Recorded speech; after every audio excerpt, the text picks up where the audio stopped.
Une lecture d'Arrebourg, de Huysmans, Joris Karl de son doux prénom. Cette tortue était une fantaisie venue à Des Esseintes quelque temps avant son départ de Paris.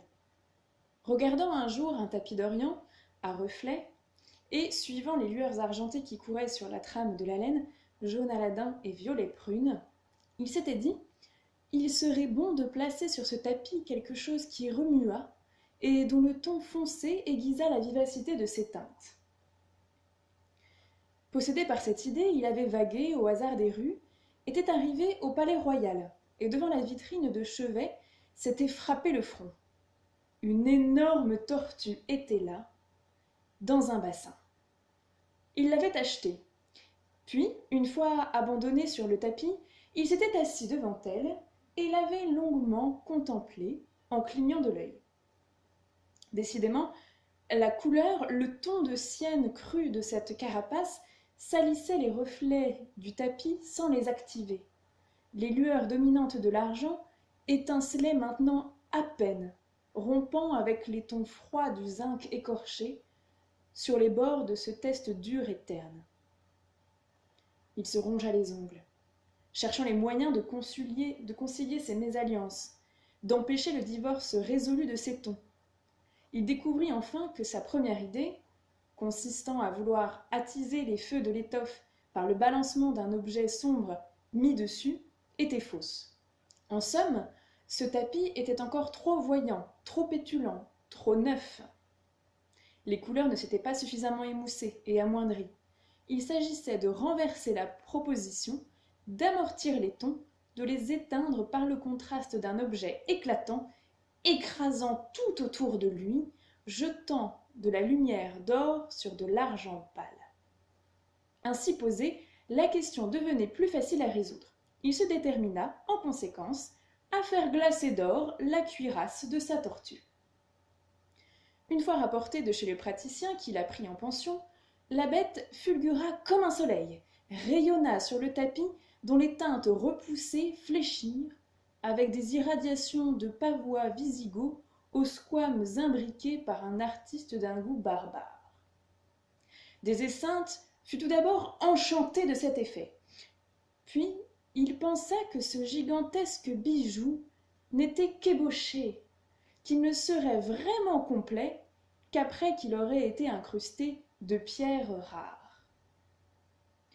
Il choisit dans une collection japonaise un dessin représentant un essaim de fleurs partant en fusée d'une mince tige, l'emporta chez un joaillier, esquissa une bordure qui enfermait ce bouquet dans un cadre ovale, et il fit savoir au lapidaire stupéfié que les feuilles, que les pétales de chacune de ces fleurs seraient exécutés en pierreries et montés dans l'écaille même de la bête.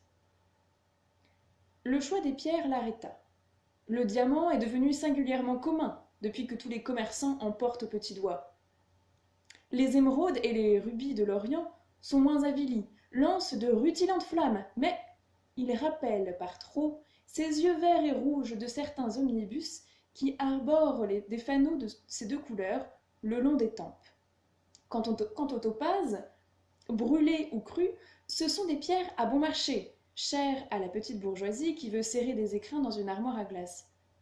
D'un autre côté, bien que l'Église ait conservé à l'améthyste un caractère sacerdotal, tout à la fois onctueux et grave, cette pierre sait, elle aussi, galvauder aux oreilles sanguines et aux mains tubuleuses des bouchères qui veulent, pour un prix modique, se parer de vrais et pesants bijoux. Seul, parmi ces pierres, le saphir a gardé des feux inviolés par la sottise industrielle et pécuniaire. Ces étincelles grésillant sur une eau limpide et froide ont, en quelque sorte, garanti de toute souillure sa noblesse discrète et hautaine. Malheureusement, aux lumières, ces flammes fraîches ne crépitent plus. L'eau bleue rentre en elle-même, semble s'endormir pour ne se réveiller, en pétillant, qu'au point du jour. Décidément, aucune de ces pierreries ne contentait des Esseintes. Elles étaient d'ailleurs trop civilisées et trop connues. Il fit ruisseler entre ses doigts des minéraux plus surprenants et plus bizarre, finit par trier une série de pierres réelles et factices dont le mélange devait produire une harmonie fascinatrice et déconcertante.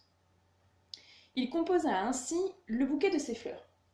Les feuilles furent serties de pierreries d'un vert accentué et précis, de chirosébérylis vert asperge, de péridot vert poireau, d'olivine vert olive. Et elles se détachèrent de branches en almadine et en wawarovite d'un rouge violacé, jetant des paillettes d'un éclat sec, de même que ces micas de tartre qui luisent dans l'intérieur des futailles.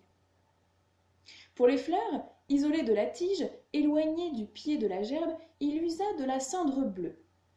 Mais il repoussa formellement cette turquoise orientale qui se met en broche et en bague et qui fait, avec la banale perle et l'odieux corail, les délices du menu peuple. Il choisit exclusivement des turquoises de l'Occident, des pierres qui ne sont, à proprement parler, qu'un ivoire fossile imprégné de substances cuivreuses et dont le bleu céladon est engorgé, opaque, sulfureux, comme jauni de bile.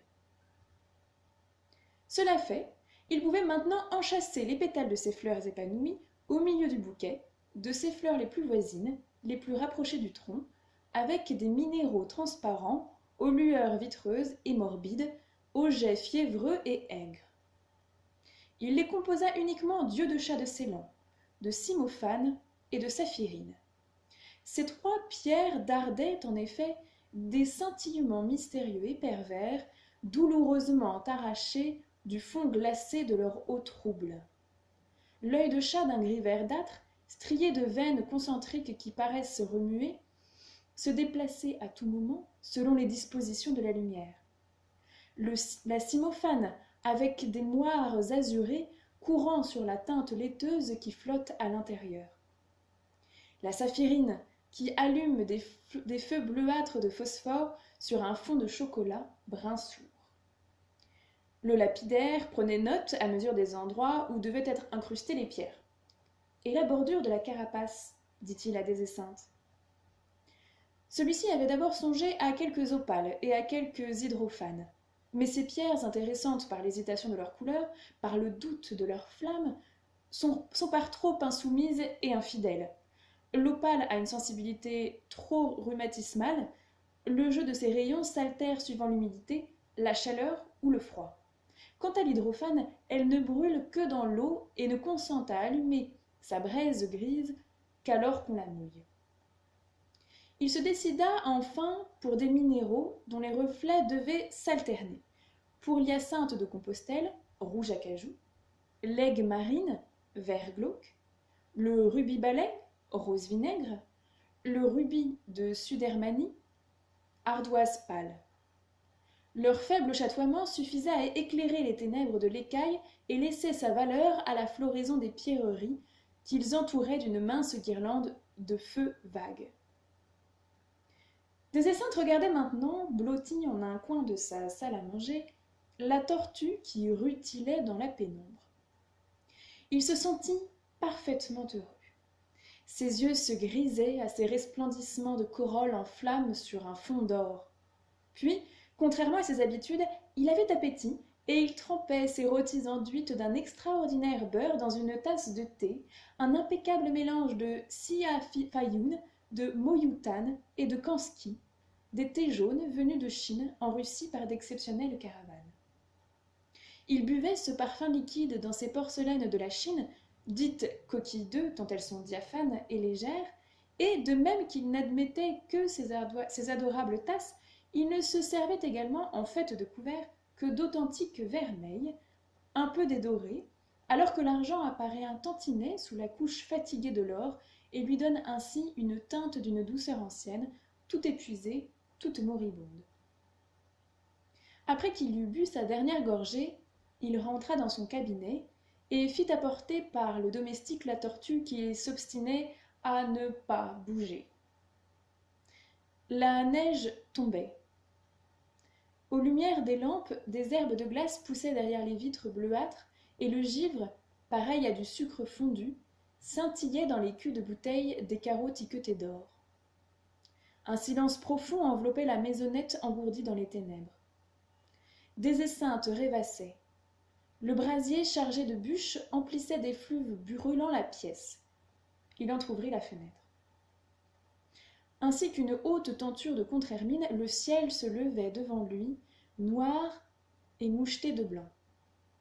Un vent glacial courut, accéléra le vol éperdu de la neige, intervertit l'ordre des couleurs. La tenture héraldique du ciel se retourna, devint une véritable hermine blanche, mouchetée de noir, à son tour, par les points de nuit dispersés entre les flocons. Il referma la croisée. Ce brusque passage sans transition de la chaleur torride au frimas du plein hiver l'avait saisi. Il se recroquevilla près du feu, et l'idée lui vint d'avaler un spiritueux qui le réchauffa.